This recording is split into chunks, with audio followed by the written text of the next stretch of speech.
Maharashtra TV9 news, संकल्प सर्वसामान्यांच्या हिताचा। संतोष देशमुख हत्या प्रकरणाला 3 महिने लोटले आहेत। आतापर्यंत एकाही आरोपीला पोलिसांनी पकडले नाही।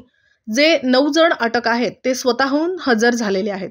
आतापर्यंत 150 पेक्षा जास्त नावे सह आरोपी करण्यासाठी दिली गेली, पण काहीच झाले नाही। मुख्यमंत्री दुसऱ्यांदा संतोष देशमुख यांचा बळी घेत आहेत असे गंभीर आरोप मनोज जरांगे यांनी मुख्यमंत्री देवेंद्र फडणवीस आणि महायुती सरकारवर केले आहेत।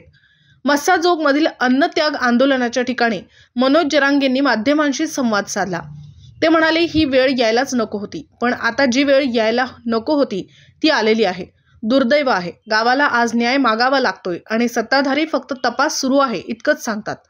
पहिल्या दिवसापासून आतापर्यंत बघितलं तर आहे तेच आरोप आहेत। सगळ्या राज्याला दिसत आहे, नावं सांगितली जातात, पुरावे दिले जातात, पण त्यानंतर प्रक्रिया का होत नाही ते कळत नाही। कुटुंबावर ही दुर्दैवी वेळ आहे अशी खंत मनोज जरांगे यांनी व्यक्त केली। सह आरोपी करण्याची मागणी केली गेली आहे। 100-150 नावे आहेत। खंडणी, मारहाण आणि भ्रष्टाचारात असणारे काही पोलीस आहेत। एक माणूस अटक करायला, पुरावा सापडल्यानंतर ती गोष्ट करायला लावण्यासाठी प्रत्येक वेळी आंदोलन करावं लागतं। मग सरकारने 3 महिन्यात नेमकं काय केलं, असा सवाल मनोज जरांगे यांनी महायुती सरकारला केला आहे।